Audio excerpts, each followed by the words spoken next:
Hey, this is Anthony Davis with Shapeshift Wellness, and today we're going to learn about scapular pull-ups and answer the question, are scapular pull-ups safe for the shoulder, or is impingement a concern that you need to worry about? There are a lot of legitimate and logical concerns about scapular pull-ups and shoulder impingement, and we're going to explore when that may actually matter and when it might not matter in today's episode.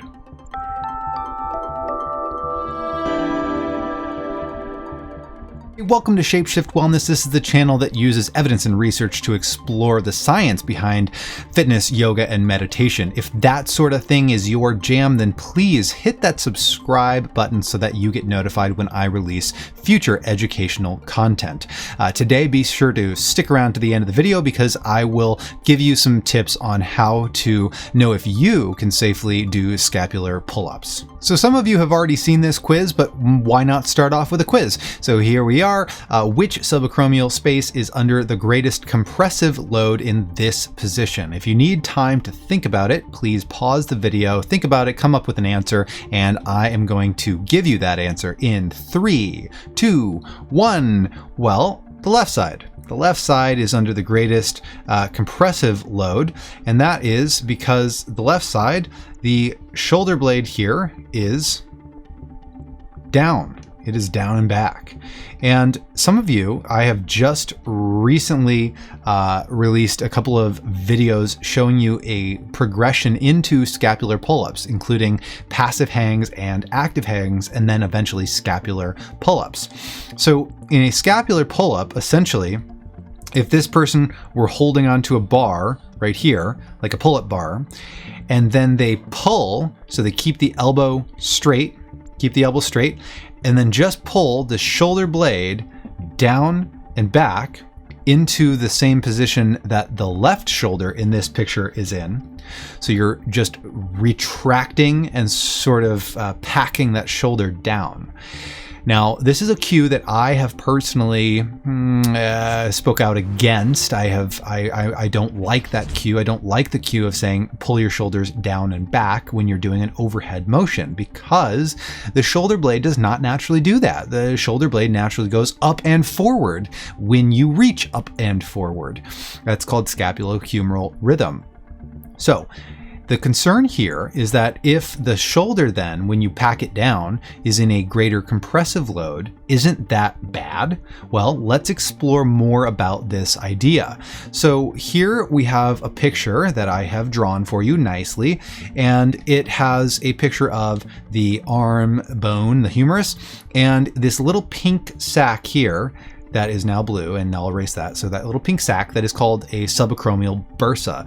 And that little fluid-filled sac is acting like a slippery surface for leverage, and it's a little bit of a cushiony surface as well. It serves a number of purposes. But the point is that it is sandwiched in between the top of the humerus, so in between the top of this bone here and the underside of the end of the clavicle, as well as the acromion process, which is right here. So that your shoulder blade actually goes up here and turns into this little bony notch that's called the acromion process. And that pinches basically this subacromial bursa. Now, lots of things in the human body get pinched all the time, and it doesn't matter. However, sometimes things get pinched too much, and it does matter. So when does it matter? When does it not matter? Well, one thing we can do to make some space so that it matters less for most people is externally rotate the humerus when we reach overhead. So that's going to clear some space. So that's one way. So if you skip out on the neutral or internal rotation, which is more likely to pinch that bursa more. Does that matter for everybody? No. Will it matter for some people? Definitely. So this is one thing that if you're concerned about it, do more external rotation when you reach overhead. I've got plenty of videos talking about that. So the other concern here is the scapula. So the scapula is your shoulder blade, so that's this bone right there. And you'll notice that the angle changes. So if you reach overhead and the humerus, so here we go. So here's your humerus right here. And if that bone reaches overhead and the scapula itself doesn't change positions, it remains down and back, then you are more likely to pinch this area right here. So you're more likely to pinch that subacromial space. So we know that if you upwardly rotate, however, so I'll show both of these at the same time. So if, on the other hand, you allow the scapula to upwardly rotate, where the subacromial space lifts up and the angle of the humerus, of the scapula changes and rotates like I just drew that spiral, then it creates space in the subacromial space. So this now is not pinched as much. So this leads many people, in myself included, to speak about how if you draw the shoulder blades down and back when you reach overhead, then you are causing impingement. And that is true. And that is, and I'll just show you this really quick. Hold on just a moment. Okay, here we go. So I want to show you this. This is a picture that you see the arm is down in just a arm by your side position. And then here where the arm reaches up to the sky. And you see that the shoulder blade itself changes positions. So the shoulder blade starts in this place right here and it ends over here. So it moved out, up, and forward. That's the natural rhythm. That's the natural movement of the scapula when you reach overhead. When you do a passive hang, however, the passive hang allows the shoulder blade to completely move all the way up. So it's not just in this normal sort of upwardly rotated position, but if you do a passive hang, you're going more like into this kind of position, right? So this is now where your shoulder blade is if you're in a passive hang, which, well, technically it creates even more and more and more space in the subacromial space. You don't need that much space though, okay?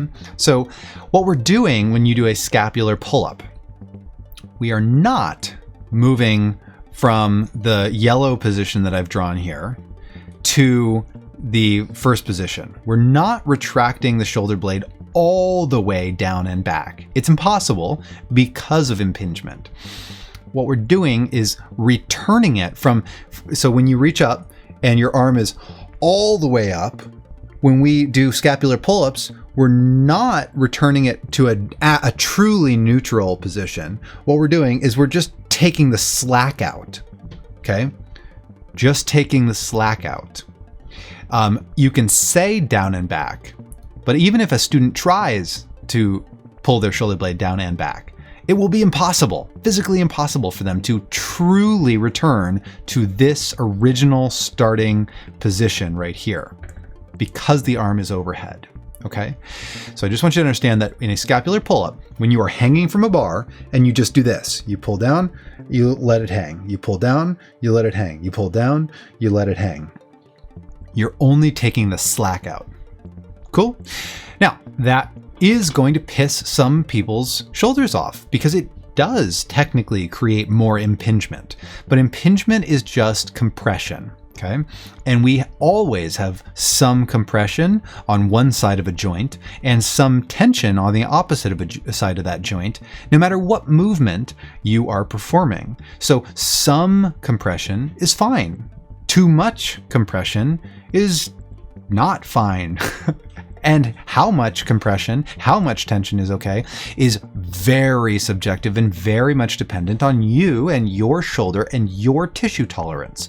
So, my recommendations for how to use and apply this information to your practice is to go back in the last 3 videos that I released and watch the passive hang, the active hang, and then the scapular pull-ups progression, and take it very slow. You start with a passive hang because the passive hang allows the shoulder blades so if here's your shoulder blades right here, and then here's the shoulder blades in a passive hang, they go all the way kind of up. Oh, that's terrible. There we go. Kind of up and forward.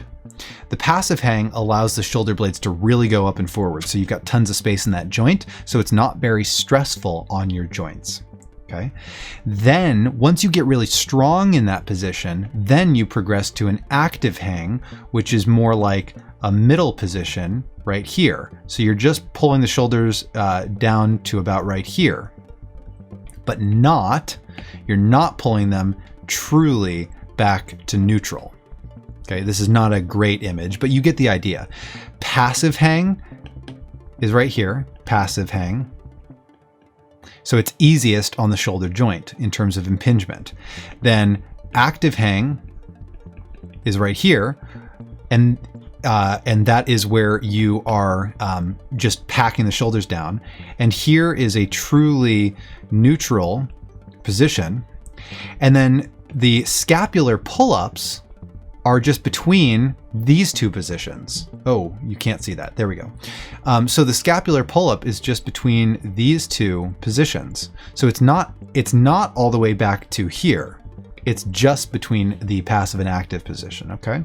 So if you progress from the passive hangs in the way that I laid out, and then you go to the active hangs and you get really used to that over a period of like a month, or more, and then you go to the pull-ups where you're going back and forth, you're going to be strong as hell. So even if you had impingement type symptoms at some point, if you take my progression and you are very slow and diligent and patient about it, then you can get to scapular pull-ups, even if you have shoulder impingement symptoms currently.